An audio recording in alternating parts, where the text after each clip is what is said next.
Hola, bienvenidos a un nuevo análisis a fondo. Oigan, hoy quiero que se imaginen algo. Imagínense a la mujer más bella de todo un país. Ajá. Una mujer que gana el equivalente a 35 millones de pesos por película. ¡Qué locura! Sí, su rostro inspira canciones famosísimas, las multitudes literal la persiguen por la calle. Pero ahora, imagínense a esa misma persona unos años después. Ok. Manejando un sedán usado, un coche súper familiar, viviendo en un departamento rentado de 800 pesos al mes. ¿Un cambio radical? Totalmente. Y sintiendo por primera vez en toda su vida que por fin alcanzó el éxito absoluto y la libertad. O sea, la pregunta aquí es, ¿cómo llegas de un extremo al otro? Pues fíjate que esa es la gran paradoja de la fama, ¿no? Porque siempre solemos asumir que la trayectoria del éxito es, pues una línea recta hacia arriba. Claro, acumular más cosas. Exacto. Más casas, más cosas, más reflectores. Pero la realidad de estas grandes figuras muchas veces es, digamos, un descenso a los infiernos, pero disfrazado de alta costura. Está cañón. Y justo por eso estamos hoy aquí. Vamos a sumergirnos de lleno en este tema. Tenemos sobre la mesa un material que la verdad me voló la cabeza.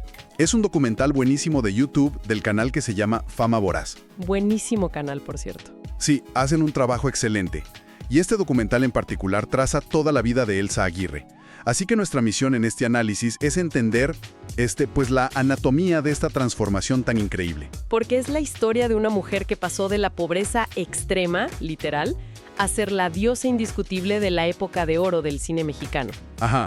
Para terminar tomando una decisión que, te soy sincera, casi nadie en esa industria se atreve a tomar. ¿Qué es elegir el silencio? Exactamente.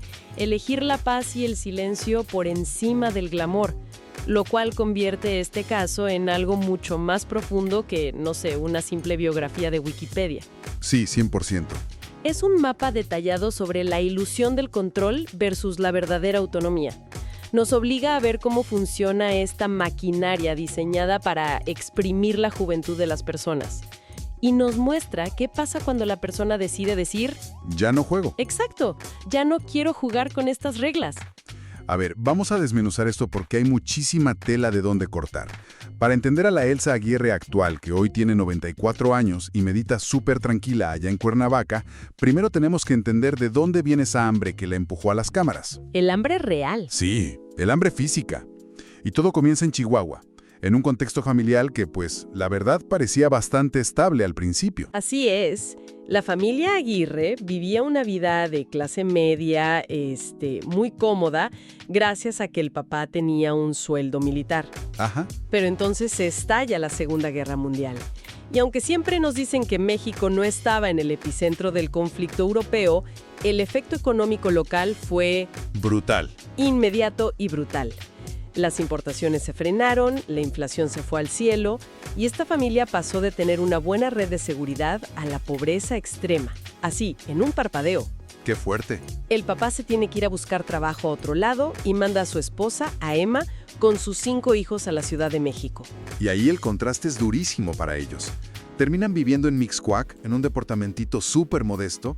El documental menciona que pagaban 180 pesos mensuales de renta. Imagínate. O sea, para quienes nos escuchan, hay que visualizar esto. No tenían ni refrigerador. Nada. Elsa compartía una sola habitación con sus 2 hermanas. Estaban literal en modo de supervivencia. Y es aquí, justo en 1945, cuando ocurre esto que a mí me gusta llamar un fallo técnico del destino. A ver, me interesa ese concepto. ¿A qué te refieres con un fallo técnico? Pues resulta que la productora Clasa Films lanza un concurso de belleza para buscar nuevos rostros. Y Emma, la mamá, inscribe a sus hijas casi como un grito de auxilio, o sea, buscando cualquier tipo de ingreso. Claro, la desesperación. Pero Elsa casi no llega a ese concurso. Estaba postrada en una cama, enferma de fiebre de Malta. O sea, un pequeño contratiempo médico estuvo a nada de borrar de la historia a la estrella más grande de toda una generación. Híjole, y no es una enfermedad menor, ¿eh? No. Es fiebres altísimas. ¡Wow! El simple hecho de que se haya levantado de esa cama a sus 14 años, para ir a pararse frente a unos ejecutivos de cine, Temblando de fiebre. te habla de una desesperación económica que se podía palpar. Pero bueno, gana el primer lugar y de repente la salvación de toda su familia se materializa en un contrato de cine. Pero fíjate que lo que viene después es lo que realmente marca la pauta de su vida. Empiezan a filmar, todo bien, pero para la tercera película, el estudio, Clasa Films, decide cambiarles las reglas del juego. Sí, la famosa condición. Oye, las niñas tienen que estar solas en el set. Ya no puedes entrar a acompañarlas. Y esta señora, que apenas tiene para darles de comer a sus hijas, los voltea a ver, les dice que no y les cancela el contrato. Lo fascinante aquí es el mecanismo de poder que la madre logró desarmar con ese simple no.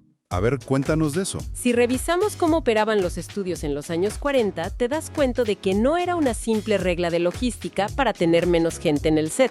Claro que no. Era una táctica de aislamiento puro y duro. La industria era abiertamente predatoria.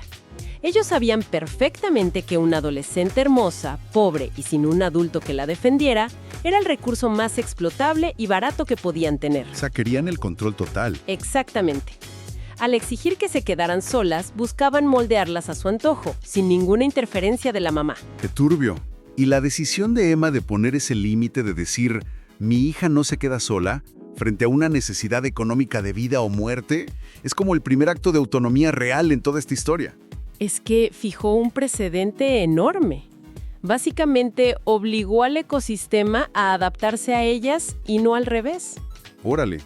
Terminaron firmando con otra productora, con Bracho Films, que sí les permitía que la mamá estuviera ahí supervisando.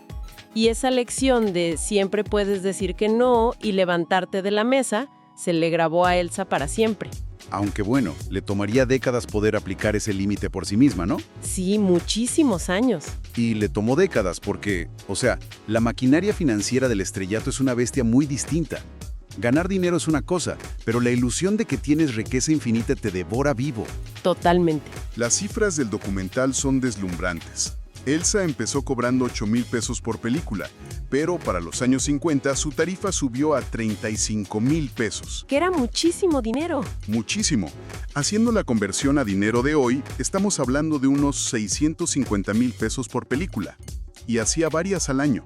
Llegó a acumular una fortuna, en su mejor momento, que se estima en unos 2.5 millones de pesos de aquella época. ¡Una locura! Si lo dimensionamos, hoy en día eso superaría los 35 millones de pesos, fácilmente. Uno pensaría que con esa cantidad de capital, pues ya, el futuro de toda tu familia está asegurado. Sí, ya la hiciste. Pero su patrimonio real no reflejaba para nada esos ingresos estratosféricos. Y aquí es justo donde me gustaría introducir un concepto que yo llamo el impuesto de la estrella. O bueno, viéndolo con ojos modernos, sería el impuesto del influencer. Me gusta el término. Es que ganar millones no sirve de absolutamente nada si el costo operativo de mantener la marca Elsa Aguirre te termina asfixiando. El documental revela un dato loquísimo.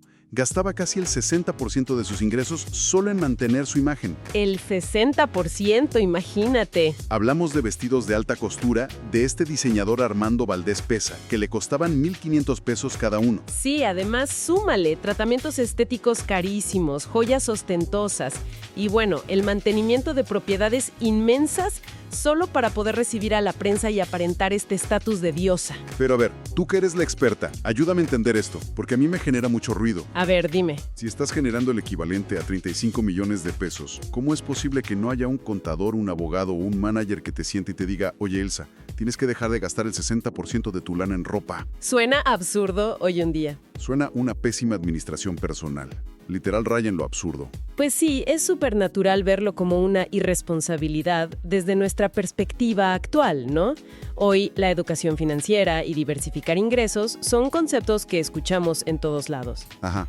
Pero tenemos que entender cómo operaba la economía de la belleza en el cine de oro. El capital principal de Elsa era 100% visual. Ok. Actuaba bien, era muy competente frente a la cámara, pero no tenía ese peso dramático teatral de una Dolores del Río, por ejemplo. Claro, su tirada era otra. Su poder radicaba en ser un mito de perfección inalcanzable. Entonces, ese 60% de gasto no era simple vanidad, era una exigencia corporativa silenciosa. Era su uniforme de trabajo, básicamente. Y su escudo, exacto. Los estudios no querían actrices con educación financiera, querían estrellas que dependieran de ellos. Híjole, qué fuerte. Si una actriz ahorraba e invertía, pues eventualmente ya no iba a necesitar al estudio y les podía rechazar papeles. Al mantenerlas en esta rueda de hámster de gastos loquísimos para aparentar ser diosas, se aseguraban de que siempre necesitaran el siguiente cheque. Qué táctica tan oscura. Por eso, si la comparas con María Félix, que cobraba muchísimo más, pero tuvo la astucia o tal vez la asesoría de invertir agresivamente en bienes raíces, Elsa se quedó atrapada en generar dinero solo para gastarlo en verse como Elsa Aguirre. Y de hecho, en el documental mencionan un intento que hizo ya más tarde para independizarse financieramente y terminó en un desastre total. Uy, sí, lo del centro de yoga. Exacto. En los 70s intentó abrir un centro de yoga allá en Acapulco y perdió 45,000 pesos. Todo su capital se fue ahí. Pero ¿por qué fracasó si el yoga era algo que ella dominaba perfecto? Pues porque dominar una disciplina espiritual no te da mágicamente habilidades de empresaria. Buen punto. Poner un centro de yoga en el Acapulco de los 70s era estar décadas adelantada a su tiempo. Y si a eso le sumas que no tenía conocimientos de marketing, ni de permisos, ni de administración básica, Estaba condenada al fracaso. el proyecto se iba a hundir. A ella nadie le enseñó a ser dueña de un negocio, le enseñaron a ser un producto. Y esa falta de una red de seguridad se vuelve, la verdad, aterradora cuando revisamos el plano personal de su vida. Sí, ahí se pone más oscuro.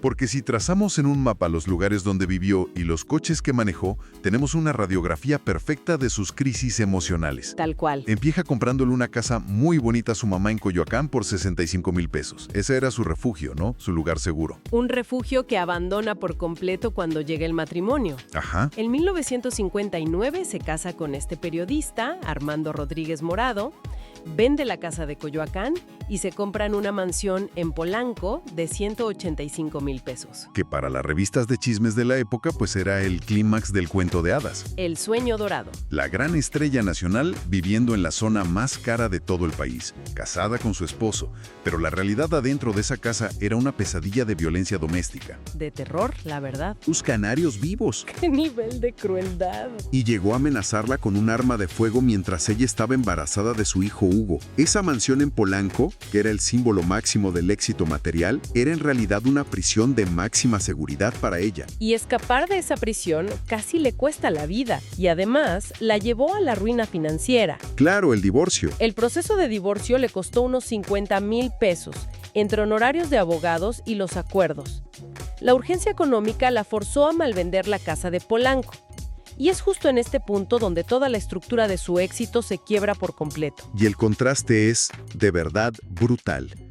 Pasa de ser esta diva inalcanzable a vivir en un departamentito rentado en la Colonia Condesa por 800 pesos al mes. Un bajón tremendo. Cambia su coche, un Buick convertible del 53 que era espectacular, por un Ford Fairlane del 65. Un sedán usado, un coche súper común que usaba para llevar a su hijo a la escuela. Si conectamos esto con el panorama general de México a principios de los años 60, el estigma social de ser una mujer divorciada y además madre soltera era una losa pesadísima. Me imagino la sociedad era otra. La industria cinematográfica era profundamente conservadora en sus altas esferas. Entonces la marginaron. Dejó de ser la figura aspiracional perfecta que ellos querían vender. O sea, el sistema que le exprimió cuando era joven y útil, la penalizó en el momento en que decidió salvar su propia vida. Exactamente. Tuvo que tragarse todo su orgullo de estrella de cine y empezar a hacer telenovelas.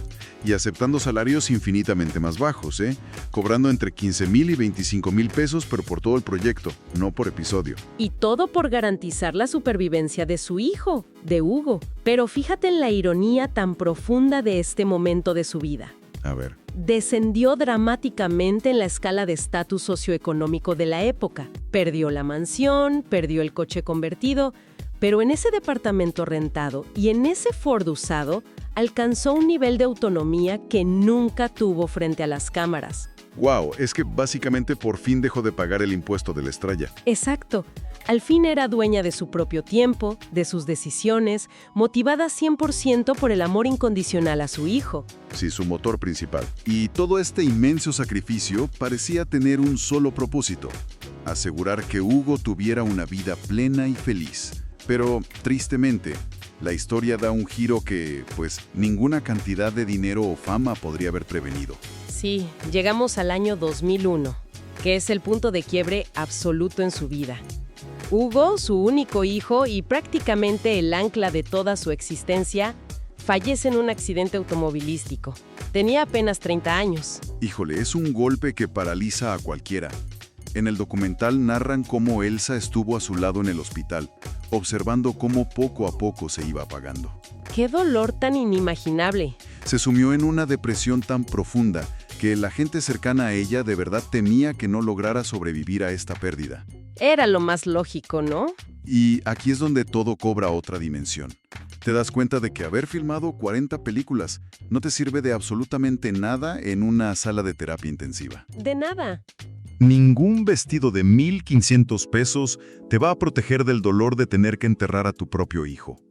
Todo ese andamiaje del estrellato es completamente inútil. Esa es la confrontación final con la realidad, la más cruda de todas. Nada de lo que la industria le obligó a valorar y a mantener durante décadas podía sostenerla en ese abismo. Claro. Sin embargo, ella sí contaba con una herramienta. Una verdadera póliza de seguro emocional, digamos, que había empezado a construir en secreto muchísimo antes. Ah, ¿te refieres a su inmersión en la filosofía oriental, al yoga? Precisamente. Desde finales de los años 60, muchísimo antes de que se volviera una moda de bienestar en Occidente como lo es hoy, Elsa se integró a la Gran Fraternidad Universal. Ajá. Y no solo empezó a hacer posturas de yoga para verse bien, se sometió a un rigor filosófico muy profundo, enfocado en el desapego, la meditación y en comprender el orden cósmico. O sea, no era nada más ir al gimnasio a estirar los músculos. Era un entrenamiento mental intensivo de décadas para entender que realmente nada te pertenece en esta vida. Ese es el núcleo de todo. Y cuando ocurre esta tragedia espantosa con Hugo, todo ese entrenamiento es lo que la rescata de caer al precipicio. Órale. La meditación le permitió llegar a un estado de comprensión donde pudo procesar la muerte de su hijo y no lo vio como un castigo divino, sino que lo aceptó como una ley universal. ¿Qué nivel de evolución? Encontrar esa aceptación pura en medio del dolor más grande que puede sentir un ser humano es el mejor testimonio del poder de esa preparación mental. Es asombroso, de verdad.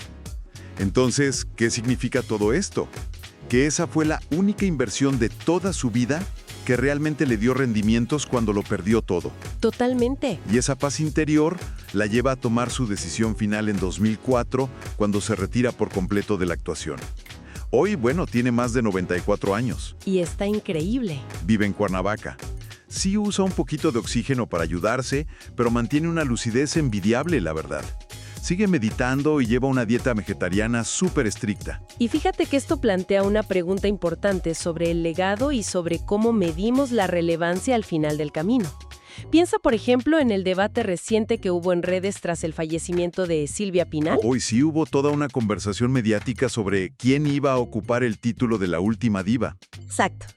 De inmediato salieron los defensores de Elsa Aguirre a recordar que ella sigue viva y súper lúcida, como diciendo, oigan, aquí está la corona, ella es la última. Sí me tocó ver eso. Y mira, incluso vimos en diciembre de 2024 cómo la presidenta Claudia Sheinbaum fue a visitarla hasta su casa. Ajá, vi las fotos. Y esto lo digo, ojo, reportando puramente los hechos de nuestra fuente, sin tomar ningún lado político. Pero el simple hecho de que la persona con más poder en el país busque reunirse con ella subraya el peso cultural innegable que Elsa sigue teniendo. Por supuesto, es un ícono. Pero lo verdaderamente único aquí es que su estatus de diva actual no se alimenta de una nostalgia tóxica. 100%. No la vemos aferrándose desesperadamente a los reflectores o rogando por entrevistas. Para nada. No hay escándalos armados para mantenerse vigente en las revistas de chismes. Porque su legado es diametralmente opuesto a eso. El arquetipo clásico de la estrella te exige morir en el escenario, te exige rogar por atención hasta el último suspiro. Sí, no soltar nunca. Pero Elsa nos demuestra la tremenda elegancia de saber cuándo levantarte de la mesa. Ella representa esa paz que solo encuentras cuando tú mismo decides apagar las luces, y no cuando el público te abandona. Qué buena forma de ponerlo. Si recogemos las piezas de todo este rompecabezas, desde aquel cuarto súper apretado en Mixcoac hasta su jardín zen en Morelos, las conclusiones que nos deja son fortísimas. Son lecciones de vida. Primero, el valor incalculable de saber poner límites.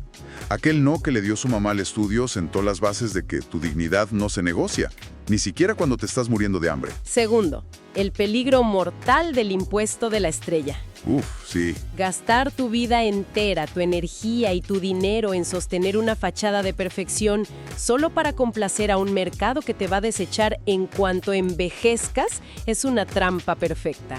El éxito material, si viene acompañado de violencia y de falta de control sobre tu propia vida, es solo una jaula de oro. Así es. Y finalmente, que la verdadera riqueza es invisible. Se mide en la resiliencia mental y espiritual para enfrentar las tragedias inevitables de la existencia. Tal cual. Su inversión en el desapego y la meditación fue lo que realmente le salvó la vida al final. Transmutar la pérdida de un hijo en paz y en aceptación es, sin duda alguna, la victoria más grande de toda su historia. Está muy por encima de cualquier premio o reconocimiento cinematográfico. Y creo que todo esto deja flotando una idea que vale muchísimo la pena cuestionarnos hoy en día. Porque vivimos inmersos en una cultura que le tiene un terror absoluto a la irrelevancia. Uy, sí, todos quieren sus 15 minutos de fama. Hay una obsesión constante por la eterna juventud, por recolectar likes y validación en redes sociales, y por ese miedo a pasar desapercibido o a que el algoritmo nos olvide. La atención se ha vuelto, pues la moneda de cambio principal de nuestra identidad.